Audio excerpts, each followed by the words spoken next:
नमस्कार। फिर से हाजिर हूँ एक नई कहानी के साथ में। मैं हूँ राज।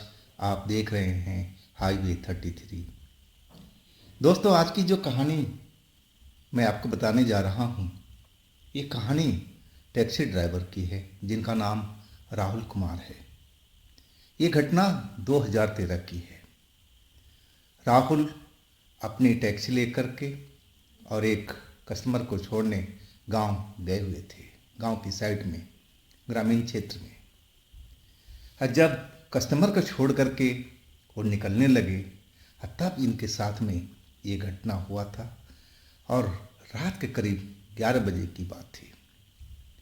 तो क्या हुआ था उनके साथ में, क्या घटी थी घटना, चलते हैं इनकी इस कहानी में। लेकिन दोस्तों, अगर आप मेरे चैनल पर पहली बार जुड़े हैं और अभी तक मेरे चैनल को सब्सक्राइब नहीं किया है तो प्लीज़ कर लीजिए और साथ में बेल आइकन को ज़रूर दबाइएगा ताकि मेरी वीडियो का नोटिफिकेशन आपको हमेशा मिलता रहे।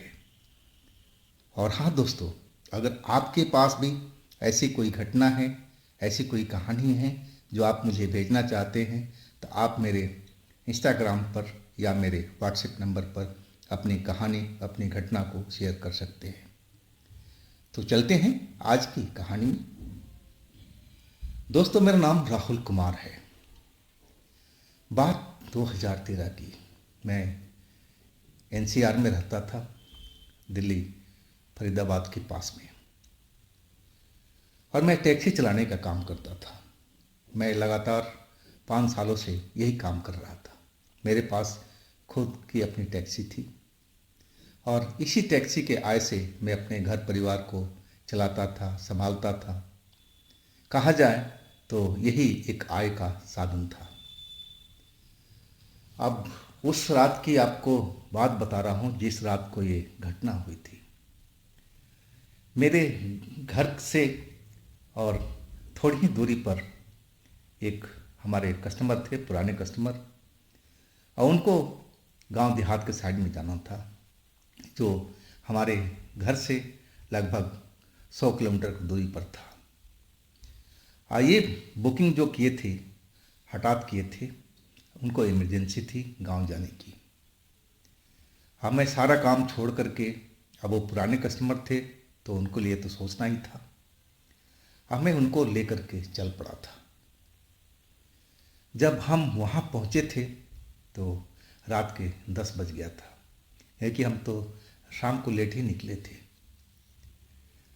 जब वहाँ पर हम कस्टमर को छोड़ करके निकलने लगे तो अब जो रात था काफ़ी गहरा चुका था। अब ग्राम देहात का मामला था, वहाँ तो लोग जल्दी सो जाते थे। अब हर तरफ अंधेरा ही अंधेरा पसरा हुआ था और बिल्कुल सन्नाटा फैला हुआ था। अब उस ग्राम से मैं निकल रहा था। वो जो रोड थी, दोनों साइड में झाड़ियाँ लगी हुई थी और बीच में पतली रोड। उस रोड पर हमारी कार चलती थी तो दूसरी कार जो आगे से आ जाए तो उसके लिए साइड देने के लिए जगह नहीं बचती थी। तो हमें देखना पड़ता था कि कोई कैसे पास दे। लेकिन अब तो रात की बात थी, अब तो उस रोड पर कोई था ही नहीं।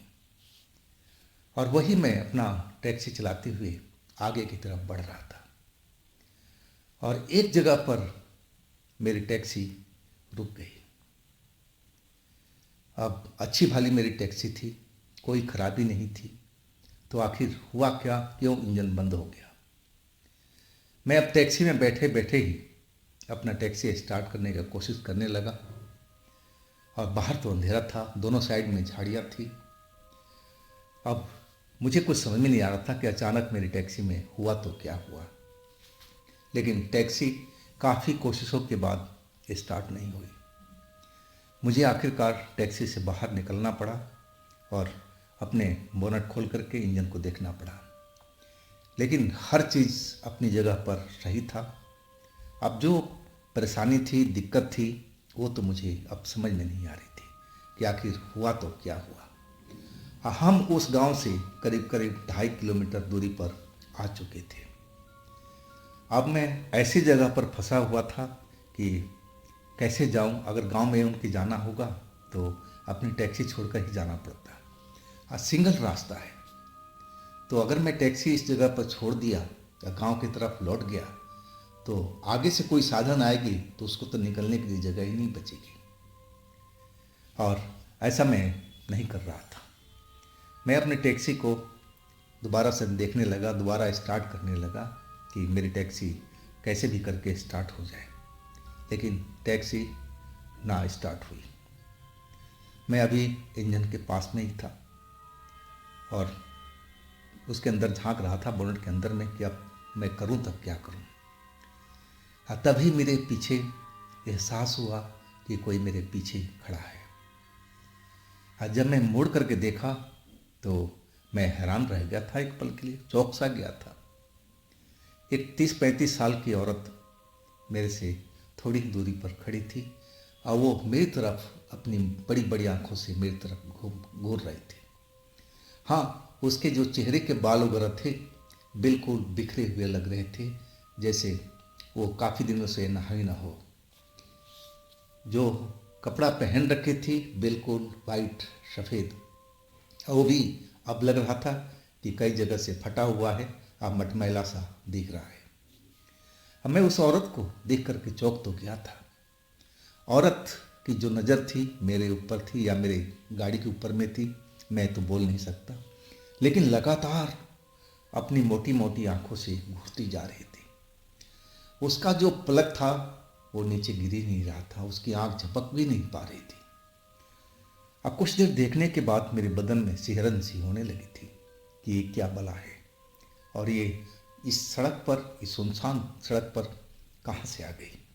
अभी तो थोड़ी देर पहले यहाँ नहीं थी और पूरा रास्ता खाली दिख रहा था। तभी वो औरत मेरे नज़दीक आ गई। अब जैसे नज़दीक आई मैं तो और थोड़ा डर गया था। उसकी हुलिया देख करके मुझे लगने लगा कि कहीं ये पागल वगल तो नहीं है। जैसा उसका बाल बिखरा हुआ था, जो कपड़े पहन रखी थी वैसे ही लग रहा था, लेकिन शरीर के अंदर डर भी था। सुनसान एरिया, रात का टाइम, और एक भी आदमी रोड पर चलता हुआ दिखाई नहीं दे रहा था, तो डरना तो एक तरह से वाजिब था।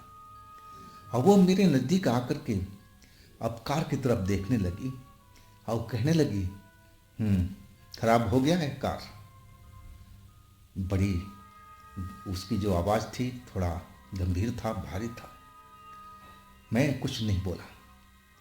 फिर दोबारा वही बात बोली, कार खराब हो गया ना। इस बार मैं बोला कि हाँ जी, कार तो खराब हो गया, आप कौन। वो मेरी तरफ तो देखी नहीं, बस गाड़ी के इंजन की तरफ देख रही थी और कहने लगी कि देखो, यहाँ से थोड़ी दूरी पर एक मैकेनिक रहता है, तुम कहो तो मैं तुम्हें ले चलती हूँ। मैं उसी रास्ते से आया था, मुझे उस रोड पर तो कोई ऐसी मैकेनिक का दुकान नहीं दिखा था, तो मैं थोड़ा संकोच में था। और एक उस औरत का जो हुलिया था वो भरोसे के लायक नहीं था, देखने में ही पागल सी लग रही थी। हमें कहने लगा कि बहन जी, मैंने तो इस रोड पर देखा नहीं किसी मैकेनिक को, तो कहाँ पर है वो मैकेनिक। वो अभी भी वो मेरी तरफ नहीं देख रही थी, उसके जो निगाहें थी कार के इंजन पर ही जमी हुई थी, जैसे वो कोई बड़ा मैकेनिक हो और वो अपनी नज़रों से देख रही हो कि इस कार में क्या दिक्कत है। अब फिर वैसे ही देखते हुए कहने लगी कि तुम चलो ना मेरे साथ में, मैं तुम्हें उस मैकेनिक से मिलवा देती हूँ। और मरता मैं क्या करता। मैं कहने लगा कि पक्की बात है ना, आप सही बोल रही हैं ना। फिर वो भारी आवाज़ में बोली, हाँ, मैं कोई झूठ थोड़ी बोल रही हूँ, आओ मेरे साथ में, जितना देरी करोगे उतना सही नहीं रहेगा, यहाँ का जो माहौल है वो अलग है।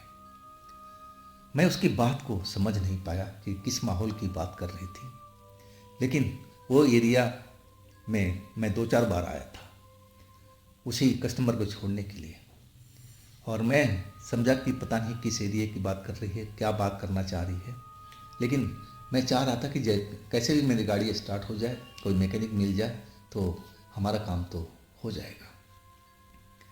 मन में विश्वास नहीं हो रहा था कि ये औरत कोई मैकेनिक के जो जानती भी है, लेकिन ऐसे ही मैं खामखा उसके पीछे पीछे चल पड़ा। वो आगे आगे चल रही थी और मैं पीछे पीछे। करीब 200-250 मीटर हम उसके साथ पैदल चले। अब फिर एक जगह पर वो रुक गई। मैं देखने लगा, वहाँ पर तो झाड़ियाँ झाड़ी फैली थी, जैसे यहाँ पर थी वैसे वहाँ पर भी थी। तो वहाँ कौन सी दुकान आ गई, कौन से मैकेनिक यहाँ रहता है। अब मैं पूछने लगा उससे कि बहन जी कहाँ है मैकेनिक, यहाँ तो रोड पर झाड़ियाँ के अलावा कुछ दिख ही नहीं रहा है। तभी वो अपनी उंगली का इशारा खेतों के साइड में किया। अब वहाँ पर एक कमरा हमें दिखाई दे रहा था, उसमें रोशनी सी नज़र आ रही थी। और वो कहने लगी, वही है तो मैकेनिक का कमरा, उसी में रहता है वो। तुम चले जाओ, मैं तुम्हें दिखा तो दी, अब तुम्हारा काम है उसको बुला कर लाना। मैं तो चली अब। और वो मेरी बात को इंतज़ार भी नहीं करी। वो आगे के साइड में अब तेज़ी से बढ़ चुकी थी। अब मैं उसी जगह पर खड़ा अब सोच रहा था कि मैं क्या करूं, क्या खेतों में जाऊं, उस घर में पहुंचूं जहां उस औरत ने बताया है कि मैकेनिक रहता है। अब मैं उस औरत को देखने लगा जो तेज़ी से आगे की तरफ बढ़ती जा रही थी। अब कुछ ही देर में वो काफ़ी दूर निकल गई थी और देखते ही देखते अब मुझे वो दिखाई नहीं पड़ रही थी। मैं अब खेतों के साइड में उतर गया और उस मकान की तरफ बढ़ गया। मैंने देखा आसपास में बहुत सारी लकड़ी वगैरह जमा था और कुछ मुझे सही नहीं लग रहा था। पूरी बाउंड्री थी और उसमें इकलौता घर बना हुआ था और वो भी खुला हुआ था, उसमें भी कोई दरवाज़ा नहीं था। तो मैकेनिक के दुकान में लकड़ियों का क्या काम, मुझे कुछ समझ में नहीं आ रहा था। लेकिन मैं जब पहुंच ही गया था तो उस बाउंड्री में दाखिल हो गया। और जैसे ही बाउंड्री के अंदर में पहुंचा, मैं देखने लगा आसपास में कि मैं कहाँ पर हूँ। और ये लकड़ी के गोदाम जैसा दिख रहा था और ये जो कमरा है खुला हुआ है, रोशनी तो ज़रूर आ रही है, लेकिन एक भी आदमी दिखाई नहीं दे रहा था। अब मैं आवाज़ लगाने लगा कि भाई कोई है यहाँ पर, कोई मैकेनिक रहता है, कोई मैकेनिक है यहाँ पर। अब मैं 2-4 बार आवाज़ लगाया। अब फिर पीछे से कोई आवाज़ लगाया, रुको भाई, मैं अभी आ रहा हूँ, पहुँच रहा हूँ तुम्हारे पास में, थोड़ा सब्र कर लो। और जब मैं आवाज़ के साइड में देखा तो एक आदमी मुझे अंधेरे के साइड से आता हुआ दिखाई दिया और वो भी सफ़ेद कपड़ों में था, सर पर सफ़ेद पगड़ी बंधी हुई थी और वो अब मेरे पास में हर पल नज़दीक आता जा रहा था। अब मैं थोड़ा मन को तसल्ली हुई कि चलो उस औरत ने सही बताई थी कि यहाँ कोई मैकेनिक रहता है। और जैसे जैसे वो पास आता गया, मैं देखा वो करीब 40-45 साल का एक अधेड़ व्यक्ति था और उसकी जो आंखें थी ना, वो कुछ अलग थी, आम इंसान से अलग वो दिख रही थी। आंखें ऐसी थी जैसे उसमें से लाल लाल रोशनी सी निकल रही है। मैं जब उसकी आंखें देखा तब वो उसका पूरा शरीर देखने लगा, ऊपर से नीचे तक। देखने में तो एक इंसान की तरह ही लग रहा था, लेकिन उसकी आंखें में ये चमक क्यों थी। और तभी वो कहने लगा कि भैया तुमने मुझे बुलाया। मैंने बोला हाँ जी, आप मैकेनिक हैं। वो कहने लगा हाँ हाँ मैं हूँ मैकेनिक, बताओ क्या सेवा करूँ तुम्हारी। अब मैं कहने लगा कि मेरी कार थोड़ी दूर पर खराब हो गई है, स्टार्ट नहीं हो रही है, क्या आप उसको सही कर देंगे। और वो मेरी बात सुन कर के हंसने लगा। वो तो पहले धीरे धीरे हंसा और इसके बाद जोर जोर से उसकी जो हंसी थी वो निकलने लगी और उसकी जो हंसी थी बड़ा भयानक लग रही थी। आप इसके बाद मेरे पीछे से औरत की हंसी सुनाई देने लगी और जब मैं पलट करके देखा तो जिस बहन जी को कहने पर मैं इस जगह पर पहुंचा था और वो बहन जी काफ़ी दूर निकल गई थी। वही बहन जी हमारे पीछे खड़ी थी और वही हंसते जा रही थी। मतलब कि मैं एक जाल में फंस चुका था। ये दोनों लोग, कोई भूत कोई चुड़ैल था, और ये लोग मुझे अब अपनी जाल में फंसा लिए थे। अब दोनों लोग हंसते जा रहे थे पागलों के माफिक। अब मैं तो बिल्कुल अब डर चुका था कि अब मैं बच नहीं पाऊंगा। मैं तो भूतों के जाल में फंस चुका हूँ। और वही हुआ। अचानक जैसे मेरे सर पर चोट सी लगी। शायद वो चोट जो पीछे बहन जी खड़ी थी उन्होंने ही मेरे सर पर किया होगा। हाँ, मैं ज़मीन पर जा गिरा। जैसे ही गिरा वो बहन जी अब हमारे सीने पर सवार हो गई थी। अब उनका जो चेहरा एक आम औरत की तरह दिख रहा था, अब वो चेहरा था ही नहीं। वो तो किसी चुड़ैल की तरह बन चुकी थी, डायन की तरह बन गई थी। उनका जो बिखरा हुआ बाल था तो ऐसे ही था जैसा पहले था, कपड़ा वैसे ही था जो पहले पहन रखी थी, लेकिन चेहरा मोहरा जो था बिल्कुल भयानक हो चुका था। आंखें बड़ी बड़ी हो गई थी और उसमें भी अब चमक आ रही थी। और वो मेरे सीने पर बैठी हंसते जा रही थी, हंसते जा रही थी। और वो कहने लगी हंसते हुए कि ये कोई मैकेनिक का घर नहीं है, ये शमशान है। हाँ, ये जो आदमी दिख रहा है ना, इसका नाम ही मैकेनिक है। और तुमने इसको जगाया है, ये तो सो रहा था, अब तुम बच नहीं पाओगे। अब खेल मुझे समझ में आ चुका था कि जो बहन जी थी हमारी, वो जानबूझ करके मैकेनिक बुलवाई थी कि वो शैतान जो अपनी जगह पर सो रहा है और वो जाग जाए मेरी आवाज़ सुन करके। और वही हुआ था। अब बहन जी का जो मकसद था मुझे मारना, अब इससे ज़्यादा क्या हो सकता है। और फिर वो मेरे सीने से हंसते हुए हट गई। और वो जो मैकेनिक साहब थे, अब उन्होंने मेरा हाथ पकड़ लिया। वो मुझे घसीटने लगे। वो जगह पूरा श्मशान वाली ही थी। हाँ, तभी मुझे उस जगह पर कुछ लकड़ियाँ वहाँ पर दिखाई दिया था। अब मुझे लगा कि ये लकड़ियों का गोदाम है। अब वो घसीटते हुए मुझे अंधेरे के साइड में लेते जा रहे थे। अब मैं छटपटा रहा था, चिल्ला रहा था, आवाज़ दे रहा था कि कोई मुझे बचा ले। लेकिन इतना तेज वो लोग हंस रहे थे अभी भी कि मेरी आवाज़ शायद दूर तक नहीं जा रही होगी। शायद उनकी हंसी की आवाज़ ही दूर तक सुनाई दे रही होगी। और वो घसीटते घसीटते मुझे एक पेड़ के पास ले गए। वो बरगद का एक पेड़ था और वहाँ पर उन्होंने मुझे लिटा दिया था।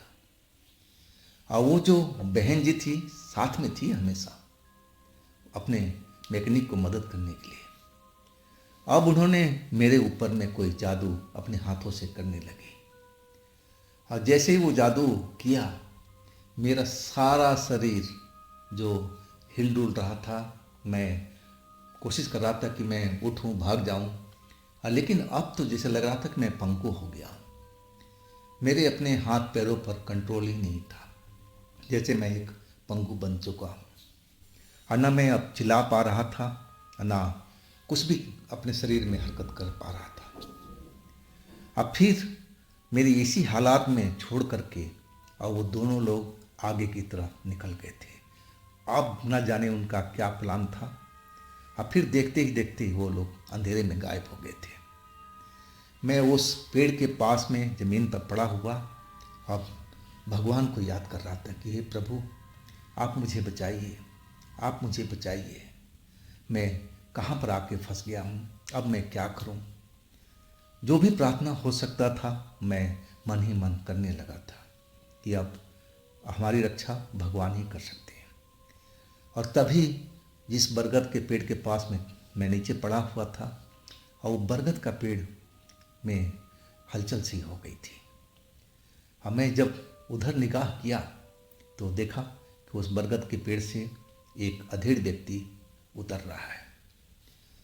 जब वो नीचे उतर गया तो मैं तो और घबरा गया कि मैं तो पहले 2 ही देखा था, ये तो तीसरा भी है। अब तो मैं बच नहीं पाऊंगा, मेरी मौत तो पक्की है।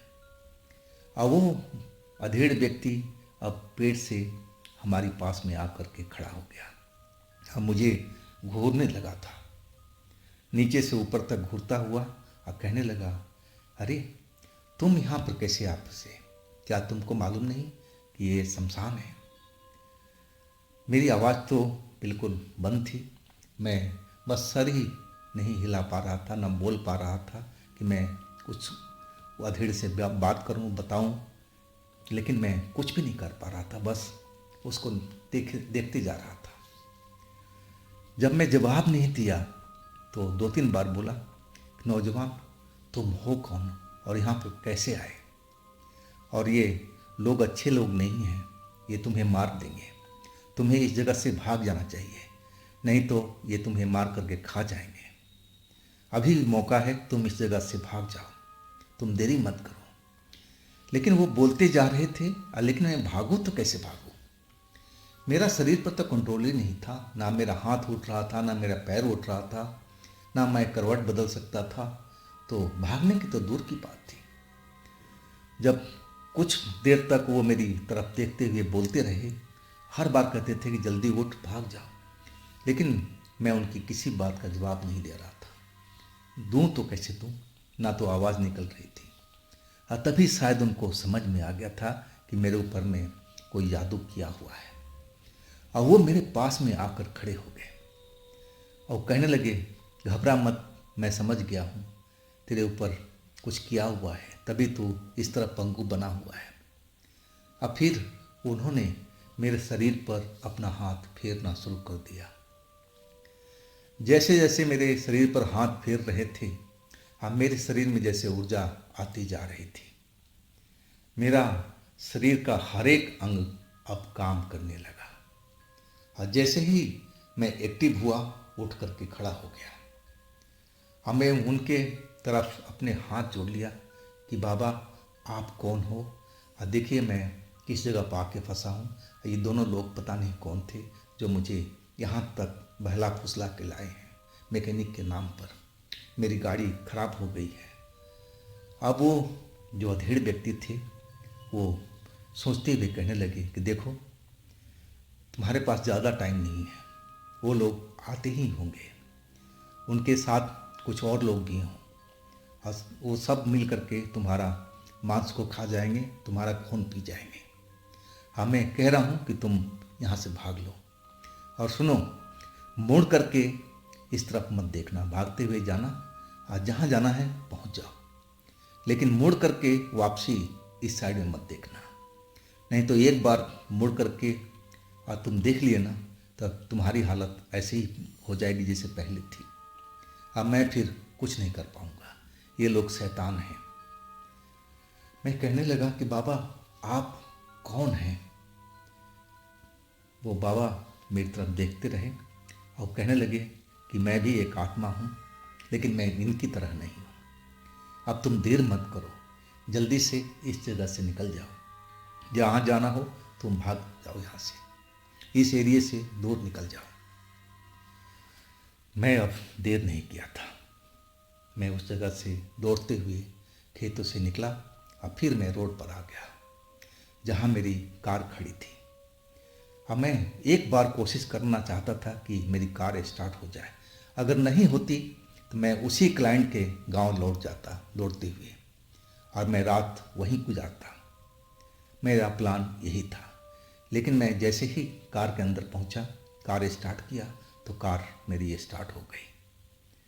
मेरी खुशी का ठिकाना नहीं था।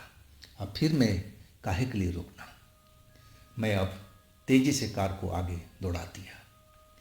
और जब मैं उस जगह पर पहुंचा जहाँ से वो दिखता था स्मशान, जहाँ पर वो कमरा मुझे दिख रहा था, जहाँ पर लकड़ी उकड़ी जमा था, और जब वहाँ पर पहुँचा, उसको क्रॉस करने लगा, और तभी वो लोग मुझे दिखाई दिए, वो औरत भी और वो शैतान भी, जिसका नाम मैकेनिक था। और वो चिल्लाने लगे थे, रुक जाओ रुक जाओ रुक जाओ, लेकिन मैं रुका नहीं। क्यों रुकना चाहिए? तेजी से अपनी गाड़ी दौड़ा दिया था। फिर मैं गड्ढा गुड्डी कुछ भी नहीं देखा, एकदम अपनी गाड़ी फुल स्पीड पर भागती रही। जब मैं मेन रोड पर पहुंच गया तब मुझे चैन आया था। इसके बाद तो मैं आराम से घर पर पहुंच गया था।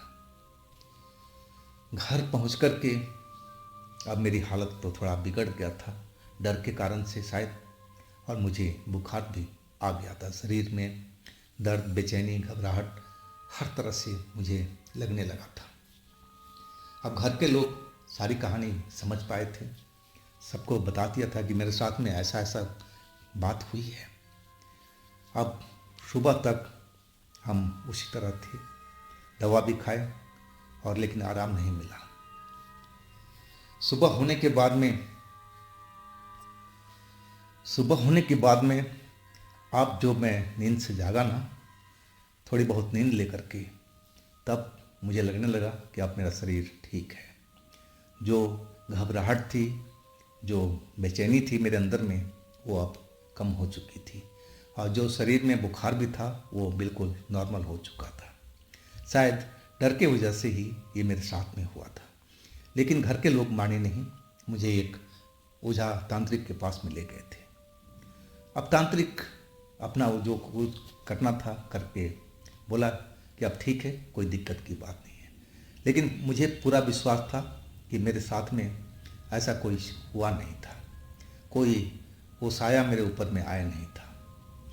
अगर आया होता तो मेरा बुखार उतरता नहीं और मेरी वो घबराहट, बेचैनी कम नहीं होती।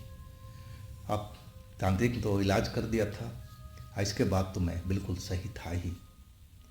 हाँ, इस घटना ने मुझे सीख तो जरूर दिया था कि रात के टाइम में, वो भी दूर दराज एरिए में, अकेले लौटना या जाना ठीक नहीं है, जहाँ पर कोई साधन ना मिले।